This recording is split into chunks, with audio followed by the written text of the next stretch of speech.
Hi, and welcome to Mindful, Beautiful, and Thriving, a podcast series by Tharaka Foundation focused on youth mental health.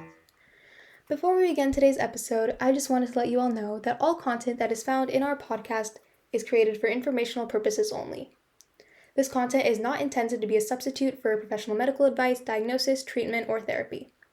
Always seek the advice of your physician or other qualified health provider with any questions you may have regarding a medical condition, and never disregard professional medical advice or delay in seeking it because of something you have heard in this podcast.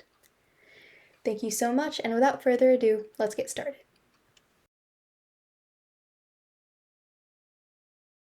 Hello, everyone, and welcome back. Mental health has slowly started coming into the spotlight, with nonprofit organizations like our Tharaka Foundation destigmatizing this. And now, even our own high schools have been spreading awareness. We commonly hear the words mental health crisis, academic pressure, or quarter life crisis sprinkled around in conversations. And today, our guest is the hero in these situations. His parents founded the Bodin Consulting Group, and he's the current CEO. The Bodin Consulting Group is a community with a variety of consultants and mentors. They're the lifesavers families call when everything seems like it's about to collapse. Mr. Bodin, it's an honor to have you here today. Thank you. It's great to be here. I'm looking forward to this. So, I want to start off learning about you and your journey. What led you to lead the Bodin Consulting Group?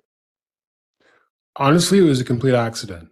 While I studied psychology in college, it wasn't the direction I necessarily thought that I'd be heading in, but I found that through circumstances about 33 years ago, my mother actually was the person who was one of the pioneering educational consultants, starting in 1979, actually. And I fell into working in that office and then found that I gravitated towards working very much with young people and crisis situations and having to not deal with the planning aspects of traditional colleges or boarding schools or local day schools, but rather the crisis situations that got pretty hairy and having to think in very quick terms and solve problems quickly. And I guess found out that I was okay at it and continued to do that and expanded the company from there over the next 33 years. Wow, yeah. I think it's amazing that Bodin Consulting Group was founded in 1977 and it's still such a leading and amazing group even now. And I think, yeah, like you mentioned, some things just start by accident and then they end up in awesome directions. Important point for the young people listening is that we can't always plan ahead exactly as things are going to go, and sometimes things fall into place. Yeah, like they say, rejection's redirection. So, what does the Bodin Consulting Group do, and why is this important right now? We do a number of things. The consulting side of things is where our consultants are constantly visiting and evaluating various schools and therapeutic programs, not just around the Bay Area, but our clients come from all over the country, and our clients will go to programs in therapeutic boarding schools and other types of therapeutic programs all over the country. And so we're always evaluating them and staying as current as we can.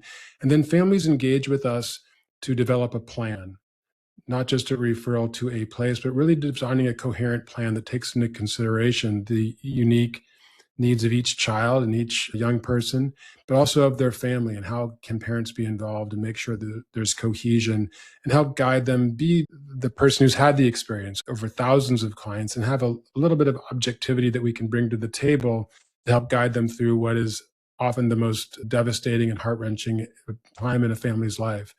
And so that's on the consulting side.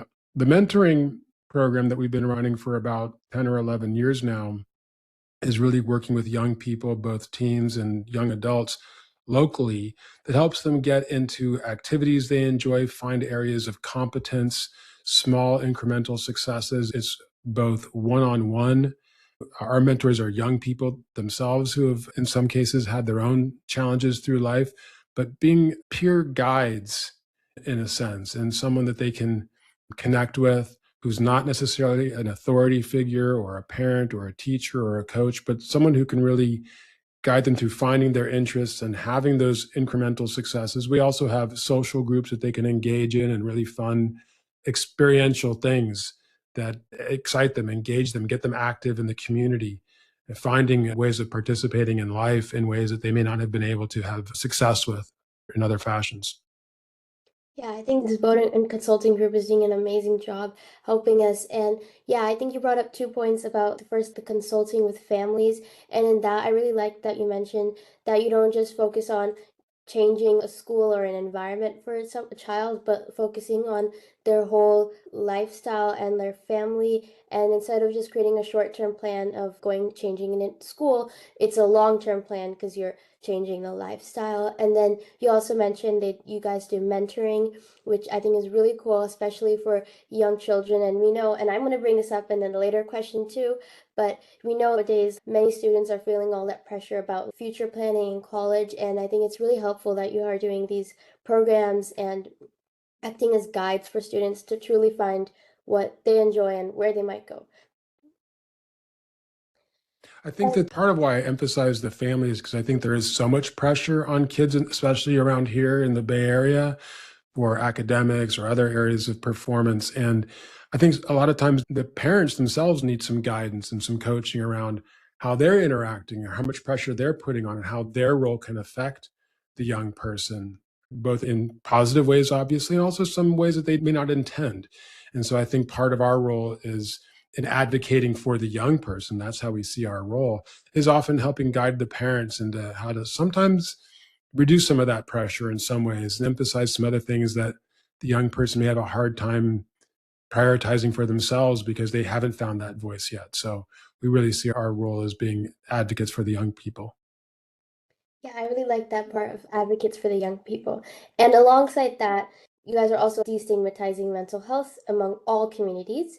So sometimes when a student hears the words therapy, specialized school, or neurodiversity, they feel like they're being sent away because they don't belong and aren't normal. So how do you explain to a youth that this isn't a sentence but a reset? First of all, I think we have to be honest because they're going to experience some aspect of that. They may feel that way. And I think we have to validate that for them, that it may not feel normal. And that I think that when they get with other people that have had similar struggles to them, it starts to feel they're normal and they start to feel that sense of community and belonging in a different context than what they may have expected. But that they often, if they can be open minded and trust that because this is why we want to have that relationship with them and be their advocate, but that we understand how they're feeling. So we're going to validate it, first of all, not try to talk them out of their feelings about it. And I think that when they start to have those successes, and if they trust that they can have those successes and have been a part of determining what they're going to do to take ownership of their life, because that's a big part of it, is feeling that sense of agency, that they can trust to take that risk and to start to believe once they have the experience of success that things can get better, they can start to feel normal and better in that context. Yeah, and that reminds me of the fact that instead of you explaining to the kids that, oh, if you're neurodiverse, that means you have a problem, it's actually, no, you're different and you're better. It's gifted, which is what TUI means, twice exceptional. So I think it's really cool to show kids the positive aspects instead of what might be different. For example, Albert Einstein was kicked out of school, and I think the principal had sent a letter home to his parents saying that, oh, your child's too dumb to attend school. But instead of telling Albert Einstein that, his parents told him, you were kicked out of the school because you're too smart. And then that belief shaped who he is. And now he's such a great figure and who we remember today. So I think the belief that you input into children is really important. And another thing that really stood out to me was that when kids go to these other schools, they find out that normal can change, which I think is really interesting because I think, and we're learning about this also in school and all, that normal is what you are used to. Like my normal can be different from your normal, and that can be different to someone else's normal. So there's no really normal. So no one's really normal and not normal. And then as we were talking earlier, there's a lot of pressure about college and future planning. And me, myself, as a high schooler, I also feel a lot of pressure in not only this, but also academics, extracurriculars, and social life. But it wasn't always like this. So what do you think is the biggest difference in pressure and stress as a high schooler now versus 20 years ago? That's a great question. I think that right now, especially in these communities here in the Silicon Valley and in the Bay Area, there is so much information, so much pressure put on the parents themselves to put so much pressure on the kids. And there's so much more time that they can devote to experts, to other resources, to college planners, to this notion also that somehow if you don't go to the right college with the right brand, or even that you go to college at all, that somehow your life is not going to be how we can construct it looking forward. And I don't think that's true. And I think I encourage young people to talk to professionals, parents, friends, and whatnot. And very few adults really have a straight line from what they thought they were going to do when they were a young person, or the best college, quote unquote, with the best brand name, and any direct line to what they're doing today. Most people aren't doing today what they expected or what they even signed up for college to do. And so I think with all the experts and all the books and all of the pressures that parents experience to put pressure on their kids, that's what's really, I think, become exaggerated. And that's a huge burden on young people to feel like they have to have it figured out or find their passion or change the world.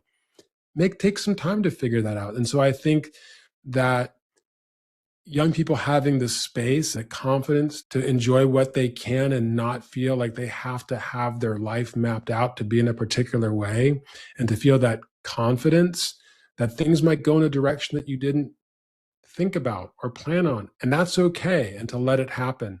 I think it was the Steve Jobs Stanford commencement in 2005, 15-minute speech that I would encourage people to look up, where he talks, and he dropped out and of college and audited some classes. And because of that, he discovered calligraphy and ultimately graphical user interfaces and everything that we take for granted today with computers that he pioneered. And it was all by accident. It was nothing planned. It was all fortuitous and weird coincidences. And I think if you talk to other adults, I think most of them will tell you some similar, my own story, complete accident, like we started. We don't necessarily know where things are going to go, but we have to have the trust and the confidence to explore and to let things evolve as they're meant to. And I think there's a lot of pressure with so much information that parents feel and that they impart often on their kids. Yeah, that was like one of the most interesting points to me that you mentioned that usually sometimes as kids we victimize ourselves and we feel like, okay, there's all the pressure being put from my parents, but we never really think that, okay, they also have a pressure coming from someplace. So could you elaborate on what is the structure of pressures? I found that really interesting. Where are like our parents getting this pressure from? Is it societal norms? I think it's societal norms. And honestly, I think it's parents' own, sometimes their own fear or their own anxiety or their own pressure they feel from their friends in this community that things need to be said a particular way. And I think the peers, like you mentioned, they do it to themselves to a certain extent. There's a lot of having to present a particular way, either on social media or at school. So I don't want to say it's just coming from parents, but I think that the parents feel, because they want to be good parents, of course, and they feel that to provide the most opportunity, the best direction, and whether that's college or academics or other life opportunities, that somehow that's what's going to mean the most to them. And sometimes it's really about parents giving the space to their kids and not putting their sense of anxiety or fear onto their kids, or their sense of achievement, or that one must follow in their footsteps in some capacity that parents experience. And I think that's part of what the kids are experiencing. Does that answer your question? Yeah, and I Yeah. think the key lesson here is that we're all human and it's not like they're trying to put pressure, it's just there. And also, it's not only coming from parents, we also have our own ways of holding up a reputation, right? Right. And so, if we take a step back, right before this, we were talking about the invisible pressures we feel. And another key area is social life, especially in this new world of technology where we're always living online, thus we're comparing ourselves. So how much of this crisis is fueled by this comparison trap on social media, and how do you recommend we unplug without feeling isolated?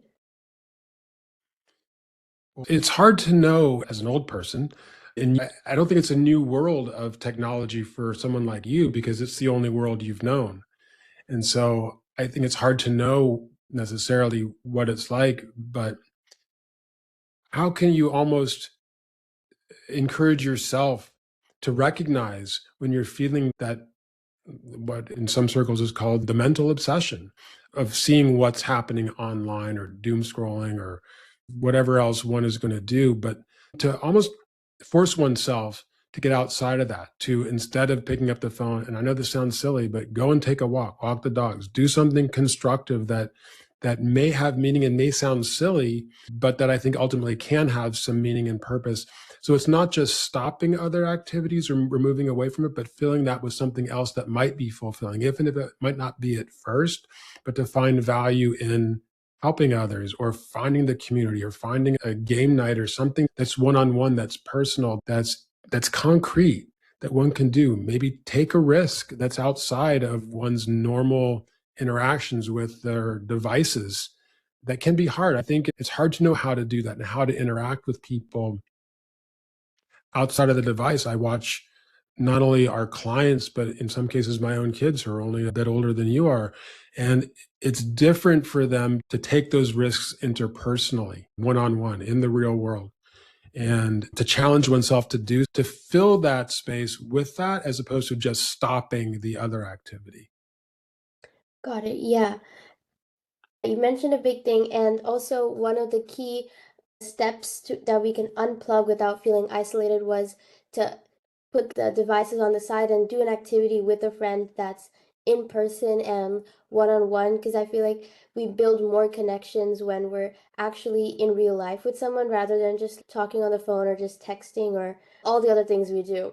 So I think that's something, and I've also noticed it too myself. The days or the weekends when I'm just sitting at home texting with my friends or on call versus actually spending time with them in person, I can feel the friendship bond different. I think you And can then, also challenge each other, right? If you have a friend or someone that online, hey, instead of doing this, let's challenge each other to an hour a week, go do something physical. Let's do something together that we enjoy. So I think friends could challenge each other to do that. Hey, we're spending all of our time online. And even when we're together, oftentimes we've got the phones. Let's put our phones away. Let's try that. Let's see what happens. And it might be really awkward at first to just put it away. And sometimes there's silence, and that's weird. But I think young people could challenge each other to do that. And frankly, so could adults. In some ways, the same. yeah, I think that's a good idea. Like just building our muscle to be without devices. That's a hard one, but it's important. And then, so one of the most misconceptions that we hear all the time is that one tiny mess up in high school will turn our life upside down and ruin our future. So, based off the 1,000 families you've worked with to find unique schools, is this really true? And how can we turn this narrative around? That's a very interesting question. I think that it's important for young people to take risks, to allow themselves to make mistakes. And obviously, there's mistakes, there's things, stupid stuff. Don't do the stupid stuff. But there's some risk taking that I think is an important part to allow oneself to make some mistakes in healthy ways, at least in safe ways. And this goes back to what we were talking about earlier, that sometimes one has to be able to allow the small mistakes in life, that we grow, that we become stronger. That's a refrain, that sometimes the things that we do by accident or the things that went in a different direction than we thought, let's say if someone is going to a therapeutic program, might seem like they made mistakes, but can lead to the most powerful experiences, the most formative experiences in their life if they allow it to be that. If they try not to characterize it as a personal failing, but rather a deviation from what they were told to expect or what they thought they're supposed to have done. But one of the great blessings of my career has been the people that come back to me sometimes years later. I had one last week who wants to get into the same profession as I am, but whose life was going in a very bad direction. And that they see these experiences as real blessings and lifesavers, and the ability to really clarify what they want to do in their life and often give back and help contribute to others, finding that same joy, that same pleasure, that same sense of self confidence. And so they have to be able to allow themselves that perspective as opposed to feeling like there was supposed to be some track this is a big theme for this conversation, but some track they were supposed to have been on, that sometimes things deviate in ways that they can't always foresee, but trusting that if they make the effort and they take ownership of these things that they might feel are happening to them, but they can still take ownership of their life and make amazing things happen. And that's what I've seen. That's been the greatest part of my career. Yeah, I think it reminds me of that saying that without mistakes, you can't really learn. And if you don't make mistakes and you're 100% perfect all the time, then you really haven't learned anything. I actually don't know if that's a saying. I think I've heard it though. Yes, That's that's something that you really reminded me of. And then I like how you brought the conversation back to what we had originally started with your journey, that your life isn't going to be like a straight line exactly how I imagined it. Even what I thought I imagined my life when I was 5 versus now is so different. When I was 5, I had dreams of being something else, and now it's different and it changes every month. Yeah, we just can't expect our life to go in one straight line. And also, if there is a mistake that we make, then that mistake isn't defined and the whole trajectory of our life, because we never know that a mistake might have actually been the thing that leads us to what we end up doing and what's best for us later. very well said. Yes, and then adding on to this, college and future is a hot topic for almost all youth. The Bodin Consulting Group is also specialized in college guidance, as we've mentioned. So sometimes we have a fit over rankings, and that has a double meaning. A fit, like a tantrum over rankings, and also that we should be choosing our personal fit over for a college over the ranking of a college. So how do you help youth prioritize their journey over the ranking of the college? First, I think recognizing that those rankings they're so subject to how the colleges curate them, how they do all sorts of things to manipulate those rankings. And really, it's what's the number one college for you? What's the lifestyle that you want? Where's the environment that you're going to find your people, the activities you enjoy, the city you like to live in? The rankings, it's so tempting to look at those things. You almost can't help yourself. And I know when my kids were going through the college selection process, I would dip into all that stuff and find myself getting obsessed with it too. And it's just so silly. I guess that's the only thing I can say, which I know is not a great answer, but I believe so strongly in the fact that there are so many amazing small colleges and some big universities that are so diverse, have different personalities, just as we don't rank people in a high school according to how friendly they are or whatever. It's like you're going to make friends based on your own criteria that are personal to you, and sometimes hard to pin down with any sort of quantifiable set of criteria. So I really think it's very similar here, that we like what we like, and that the journey is going to be what you make of it, and that you might even find that you get to a college and you might have to change. College may not even be the right thing for you, or not the right thing for you right now, and that it might be more important that you take some time and some space after high school and travel or work, do some community service, something else that's not even college focused right now, because taking some time to grow up and experience life might be the best thing as opposed to college. There's a lot of different paths. And I think one of the things about this environment with so much focus on college is that a lot of times we forget going into the trades is a great path for a lot of people, and they find a lot of fulfillment in that.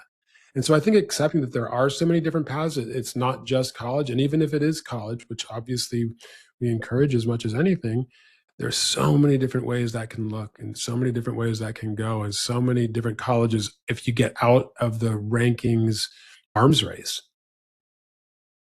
Yeah, that reminded me, and I think we've begun to normalize gap years and community colleges now. I know they used to be such a taboo, and I feel like at least our few graduating classes have made that more normalized.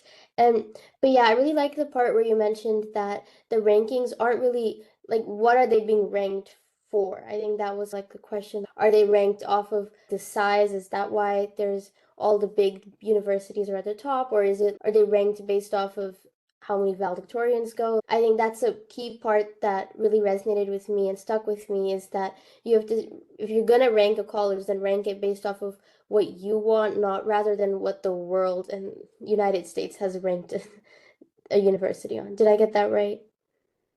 I think that's very well said. One of the things that resonates for me in this conversation is years ago, I looked at one point Forbes 500 list, which is the list of the 500 richest people and whatever. And this is probably 10 years ago was the last time I looked or cared. And it lists where they went to undergraduate as well as graduate schools. And I'll tell you, that list of undergraduates was not filled with Ivy Leagues. It was filled with a lot of state universities. It was not what you would maybe think the richest people in the world did for college. You'd think, oh, it's all brand name college. It's not. It's a lot of state schools, a lot of community colleges, some who didn't go to college. That going to the name brand college does not put you on the Forbes 500. Not that should be one's aspiration necessarily, but to me, that was a very big eye opener, is how few of them actually went to the Ivies, for example. Yeah, and you also mentioned that Steve dropped out of high school, college. The Silicon Valley and tech and other industries are filled with people who dropped out of college. We all know those stories. There's lots of them. It doesn't mean one necessarily do that or what have you, but the college, especially these days, is not the guarantor of any sort of success that it looked like many years ago. Yeah, and then as we switch gears a little, our parents usually tell us, I want you to be happy, but we sometimes end up hearing, I want you to be successful. So since you work with families, why is there such a huge gap in translation between generations right now? Are you saying that you think that you interpret it as we want you to be successful? Yes. I think that this goes back to what we were talking about earlier. I think it's hard as a young person to really understand that parents are human and they're normal and they might be putting some of their own anxieties onto you. And I think that if they're equating happiness with success, and that's usually material or financial success, I think they're missing out on emphasizing personal fulfillment and development and finding small things that may not be academic in their child's life that they really find joy in. I'm thinking of a friend of mine who has a younger child who's huge into cars. And this is a very academic family. And they don't know anything about cars or engines, but this young man of theirs is all about cars. And they're struggling to figure out how to help engage that, to find common passion with it, because it's just not their language. And this young person may not want to go to college, but may rather want to be a car mechanic or work on a race crew or who knows. But I think that what I appreciate about them is they're trying to learn. They're trying to figure out how do they help encourage that child is just somehow drawn towards and not pushing him towards something that they feel is going to make them successful in their own mold and push them towards that, which ultimately I think that mold is going to make them somehow happy. They're wrong. What's going to make this young person happy is doing something with cars. And Yeah. maybe that includes a college path in engineering, but right now he's all about the cars and not in an unhealthy way. Just this is where he's all over it. Yeah, I'm I not sure think that entirely earlier answered your question because it's a great question and difficult to give a great answer to it. Yeah, earlier you mentioned that we read happiness as equal to financial and materialistic success, and then that's what kind of leads us to thinking, oh, I want you to be successful. And I think sometimes we get that because we equate that being happy means that we're living in luxury, and the only way to live in luxury is if you have money, and the only way to have money is to be successful. So yeah, I also feel like stories always touch our heart, and you mentioned a story about the family with the child who really loves cars, and I think it's really good for families to learn about what their child's hobbies are and be able to find a middle ground between something that'll bring you stability in life and also what you enjoy. And then as we wrap up, I want to ask you, what's a small habit you advise all youth to start today? A small habit, take care of the little stuff.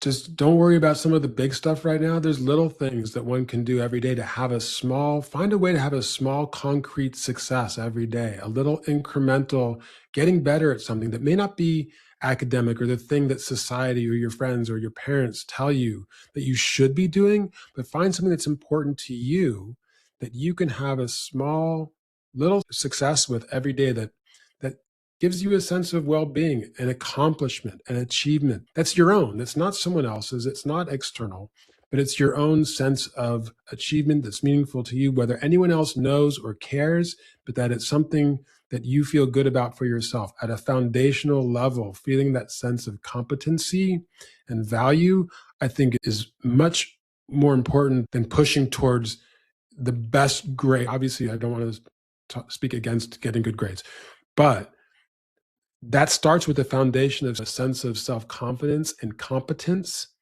and self-worth and value and meaning and purpose, and finding that for yourself a little bit every day, something that's meaningful, I think is really important. Yeah, I really love that. Finding little small wins every day, and those really build confidence. And these small wins, they can be as simple as I was kind to someone today, or I completed one assignment, anything, but just these small wins that just keep us going to finish. And before we end the conversation, lastly, is there anything you would like to share that I missed asking you?